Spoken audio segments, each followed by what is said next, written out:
Hey guys, welcome back. स्वागत है एक बार फिर से आपका पोएटिक किसान के यूट्यूब चैनल पे। देखिए, बहुत सारे क्वेश्चन आते हैं। एक क्वेश्चन बहुत कॉमन आता है जो कि हर फार्मर का ही इंक्वायरी होता है। शायद मुझे 10 में से 8 कॉल ये आती है कि दाना कैसे बनेगा। देखिए दोस्तों, एक क्वेश्चन ये भी आया कि भैया अगर हम अपना दाना ही बना रहे हैं तो कंपनियां क्यों नहीं अपना दाना बना रही, जो कॉन्ट्रैक्ट फार्मिंग कंपनियां अपना दाना क्यों नहीं बना रही। तो भैया मैं ये कहता हूं कि हर कॉन्ट्रैक्ट फार्मिंग अपना दाना बना रही है।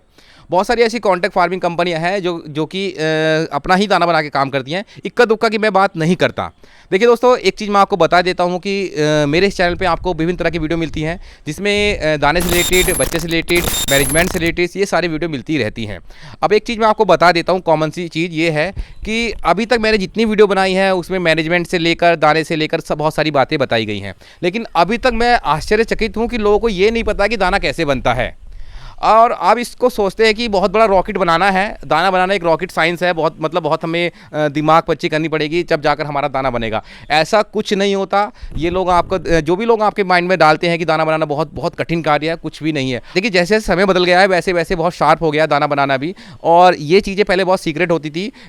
जो कॉन्ट्रैक्ट फार्मिंग कंपनी है, जो फीड मिल होती है, उनको पता होता था कि दाना कैसे बनता है, कितने इंग्रेडिएंट डलते हैं। लेकिन अब यूट्यूब का ज़माना है, अब सोशल मीडिया का ज़माना है। अब सोशल मीडिया में बहुत सारे लोगों को ये पता है कि दाने में क्या क्या डलता है, ठीक है, कितनी न्यूट्रिशन वैल्यू होती है, कितना कितना उसको हमको प्रोटीन देना होता है, क्या न्यूट्रिशन वैल्यू ऐड करनी होती है। ये सारी चीज़ें आप लोग, बहुत छोटी चीज़ हैं ये लोग, मतलब आप लोगों को ये मतलब सोचना ही नहीं है कि दाना कैसे बनता है। बहुत इजी है दाना बनाना, ठीक है। न्यूट्रिशन वैल्यू ये क्या होती है, ये इस बारे में किसी और दिन चर्चा करेंगे। लेकिन क्या है कि मैं आपको 4 चीज़ें बताता हूँ जिससे दाना बनता है, ठीक है। नंबर 1 होता है आपका सोया, ठीक है, जिसको आप अपनी भाषा में सोया डीओसी बोल देते हैं, ठीक है। ये क्या होता है कि इसमें प्रोटीन होता है, ठीक है, 44%, 45%, 48%, 52%। ये तो इसको सोया बोलते हैं। अब ये सोया वही होती है जो आपके घर में लगती है, जो आपके खेतों में उगती है, लेकिन इसको प्लांट रूप देकर इसके अंदर प्रोटीन लेवल छोड़ा जाता है, ठीक है। इसके प्लांट होते हैं,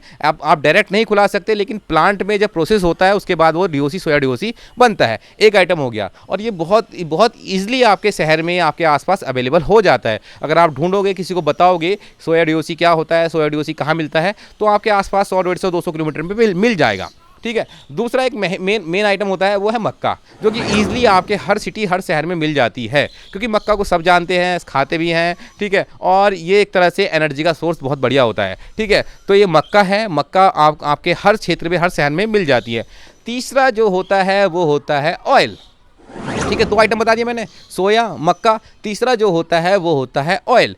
ऑयल में आप कौन सा ले सकते हैं, बहुत सारे क्वेश्चन आते हैं, सर ऑयल कौन सा यूज़ करें, कौन सा यूज़ करें। भैया देखिए, पहली बात तो ये है कि प्रीमिक्स के फार्मूले के साथ सेट किया जाता है कि उसमें ऑयल कौन सा डालना होता है। लेकिन मैं आपको एक चीज़ बताता हूँ कि आप उसमें सोया ऑयल, रिफाइंड ऑयल, ये सारी चीज़ डाल सकते हैं ऑप्शन के तौर पर। कहीं भी आपको 100 रुपये से ऊपर का या 100 रुपये के आसपास का तेल मिल रहा है, उसको डालकर यूज़ किया जा सकता है, ठीक है। पाम ऑयल का यूज़ भी किया जा सकता है, सोया ऑयल का यूज़ भी किया जा सकता है, रिफाइंड यूज़ किया जा सकता है, फॉर्च्यून यूज़ किया जा सकता है। ये सारी चीज़ आप एक ऑयल के रूप में, क्योंकि हमको उसमें एनर्जी देनी होती है, और जो ऑयल है वो एनर्जी का बहुत अच्छा सोर्स होता है, ठीक है। ये जरूरी होता है, ठीक है। ये चीज़ों की 3 चीज़ें। चौथी चीज़ जो आपको बहुत ज़्यादा कंफ्यूज करती हैं कि चौथी चीज़ क्या मिलाए, और जो फीड में होती है वो तो 32 आइटम होते हैं, 33 आइटम डले होते हैं। तो आप 4 चीज़ से कैसे बता रहे हैं कि दाना तैयार होगा। देखिए, 4 ही चीज़ से तैयार होगा।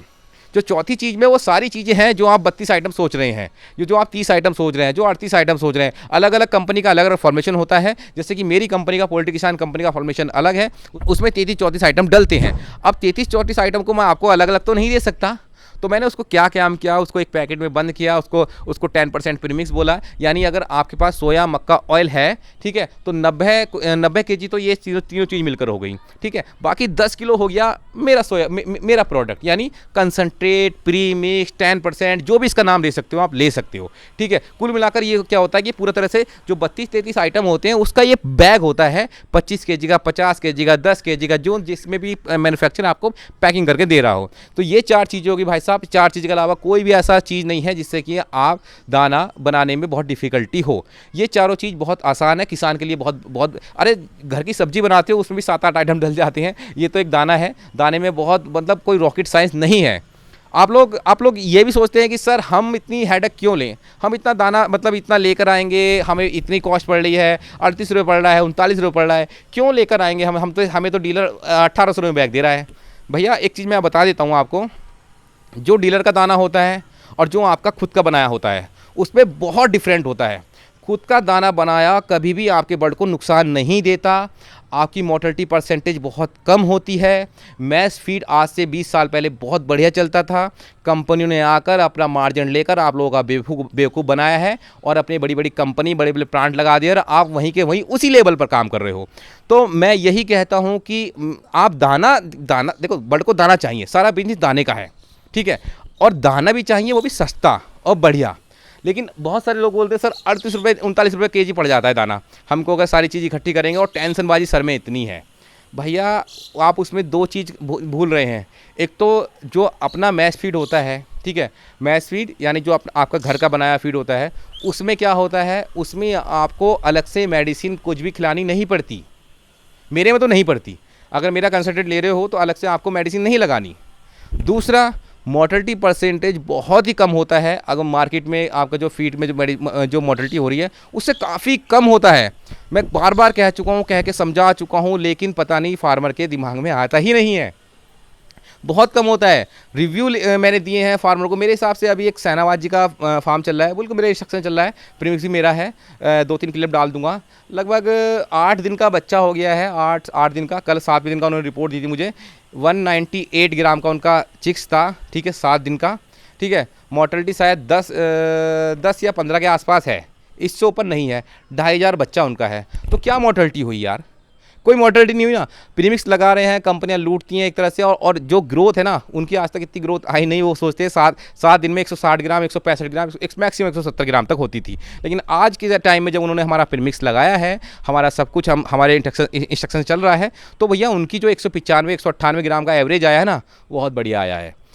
तो आप लोग अच्छा एक चीज़ और, आप दाने की कॉस्ट पे ध्यान देते हैं कि दाने की कॉस्ट इतनी चली गई, 39 चली गई, 40 चली गई, लेकिन उसकी परफॉर्मेंस पे ध्यान नहीं देंगे जो लास्ट में आएगा। आपको अभी चाहिए, सारा रिजल्ट अभी चाहिए, अभी बता दीजिए कितना दाने की कॉस्ट पड़ेगी।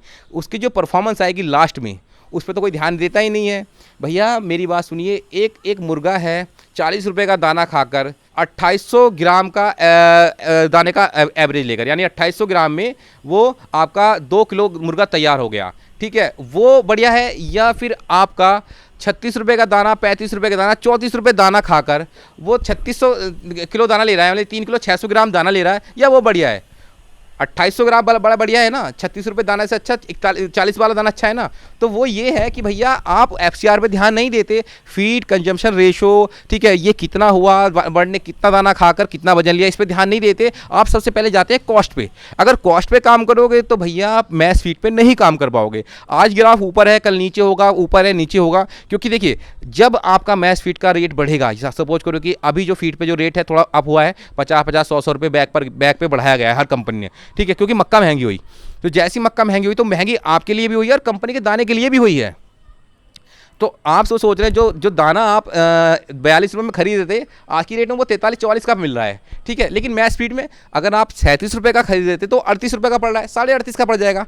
लेकिन भैया 2-2.5 रुपये का अंतर भी काफ़ी होता है। वो 2-2.5 रुपये का अंतर आपका फीड बचाएगा, आपका बच्चे में मोर्टेलिटी परसेंट बचाएगा, आपको स्वतंत्र बनाएगा। और देखिए जिस फार्म के पास अपना दाना हो वो कभी बंद नहीं हो सकता, ये मैं चैलेंज के साथ देता हूँ। जितने लोग मेरे साथ जुड़े हैं उनके फार्म रन कर रहे हैं और मेरे पास रिपीटेड कस्टमर हैं। ऐसे नहीं कि मेरे पास रिपीटेड ऑर्डर नहीं आते, मेरे पास ऐसे ऐसे कस्टमर हो 4 से 6 बार रिपीटेड हुए हैं और चलता आ रहा है कंटिन्यू, अभी तक तो ब्रेक नहीं हुए, भी चलता आ रहा है, क्योंकि उनको फ़ायदा हो रहा है, रिजल्ट उनको मिल रहा है। उनको पता है कि मैंने बाहर से दाना खिलाया मुझे क्या मिला, मैंने अपना दाना खिलाया मुझे क्या मिला। अच्छा एक चीज़ और मैं बता देता हूँ। अब ये सारी चीज़ में कंक्लूजन ये है कि सर ये चीज़ हमने इकट्ठा कर ली, बनाएंगे कैसे, ठीक है। बनाने में बहुत बड़ी मशीन नहीं लगती, एक छोटी सी मशीन आती है, उसको ग्राइंडर बोलते हैं, ठीक है। उसमें आप स्टार्टिंग कर सकते हैं। 2000 बच्चा अगर आपके पास पाल रहे हो तो खाली उसी से काम चला सकते हैं। अब ये भी छोड़ दीजिए कि नहीं मिक्स होगा, मिक्स भी हो जाएगा। ऐसा नहीं कि प्रॉपर मिक्सिंग चाहिए आपको, प्रॉपर मिक्सिंग जब चाहिए जब आपको छोटा बच्चा वेरिएशन नहीं चाहिए। अगर आपको देखिए स्टार्टिंग करना है, ठीक है, मैंने देखा कि 3-3 4-4 लोग 3-3 4-4 साल से लोग उसी मशीन से काम कर रहे हैं और अच्छा खासा पैसा गेन कर रहे हैं। वो मशीन 18,500 की आती है, स्क्रीन पे आपको दिख जाएगी। ये वो मशीन है, 18,500 में आपको मशीन मिल जाएगी। मोटर चाहे आप अपनी तरफ से लगा लीजिए या हमसे लगवा लीजिए। मोटर के प्राइसिंग अलग अलग हो सकते हैं, सेकंड हैंड के अलग है, फर्स्ट हैंड के अलग है, ठीक है। या फिर आप मशीन हमसे ले लीजिए या किसी से भी ले लीजिए, लेकिन भैया दाना बनाइए। बिना दाना बनाए आपकी फार्मिंग नहीं है। अगर आप बिना दाना बनाए सोच रहे हैं कि मैं फार्मिंग कर लूँगा, तो ये आपका भ्रम है। या कॉन्टैक्ट फार्मिंग से कर लूँगा, तो उसके ऊपर तो मेरा बहुत बड़ा लेक्चर है। कॉन्टैक्ट फार्मिंग वाले तो भैया ऐसे हैं कि आप लोगों को तो अपनी फार्मिंग में कभी आ ही नहीं सकती, क्योंकि कॉन्टैक्ट फार्मिंग आज के टाइम में वही कर रहा है, या तो वो चोर होगा या उसकी बहुत बड़ी फार्मिंग होगी जिससे कि उसको 50 पैसे 1 रुपये भी बहुत बड़ा मार्जिन लग रहा होगा।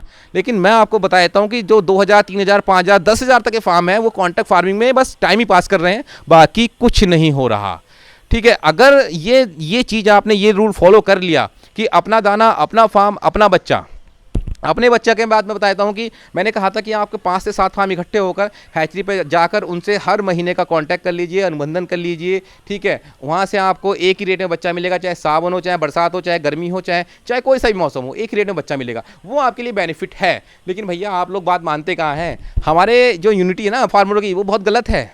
एक दूसरे को टांग खींचने में लगते हैं, उसका फ़ायदा कंपनियां उठाती हैं, डीलर उठाते हैं, या अदर तीसरी पार्टी उठाती है। लेकिन आप लोगों को समझ में नहीं आता। आप लोग सोचते हैं कि मैं अकेला ही फार्मिंग के क्षेत्र में घूम जाऊंगा। भैया इसमें अकेली रेस नहीं है। ये आप अगर साथ में एक साथ सबको लेकर दौड़ेंगे तो ही काम करेंगे। अकेले जाओगे ट्रैक पे मर जाओगे, शेर खा जाएगा, अकेले जंगल में सर्वाइव नहीं कर पाओगे। तो यही है कि आप अगर आपको सर्वाइव करना है, फार्मिंग करनी है, बिजनेस करना है, तो एक साथ होकर काम करिए, ठीक है। अपने दाने पे काम करिए, अपने दाने को अपने हिसाब से मैनेज करके चलिए कि हमारा कितना FCR आ रहा है, कितना क्या है, कितना प्रोडक्ट है, कितना हम इसको कितने दिन में तैयार कर रहे हैं। मैं चैलेंज देता हूं कि जो सर्दियां आने वाली हैं उसमें जो मेरा प्रीमिक्स यूज़ कर रहे हैं उनका 31 से 32 दिन में 2 किलो प्लस हो जाएगा, ठीक है। क्योंकि अभी भी बहुत अच्छा रिजल्ट चल रहा है। अब मेरे प्रीमिक्स में गर्मी देख ली, बरसात देख ली, सर्दी देख ली, सारा चीज़ देख ली, तो तीनों चीज़ देखकर फार्मर रिपीटेड हो रहे हैं। और बहुत बढ़िया मतलब ये है कि कंपटीशन में मेरे बहुत सारे लोग हैं, लेकिन भैया सब अपना अपना काम कर रहे हैं और मैं किसी को कहूँगा भी नहीं। बस मैं ये कहूँगा कि आप अपना दाना बनाएं, अपना दाना बनाकर ही आप सफलतापूर्वक फार्मिंग कर सकते हैं। ज़्यादा नहीं बोलूँगा दोस्तों, इतना ही कहूँगा कि अगर आपको फार्मिंग बिजनेस करना है या इस बिजनेस में कूदना है या फिर कर रहे हो आगे बढ़ना है, तो दाना तो बनाना पड़ेगा। बस और आज ज़्यादा नहीं बोलूंगा, ठीक है। वीडियो पसंद आए चैनल को सब्सक्राइब करना, वीडियो को लाइक करना और शेयर करना ना भूलें। मिलते हैं नेक्स्ट वीडियो में, तब तक के लिए जय हिंद, वंदे मातरम, जय जवान, जय किसान।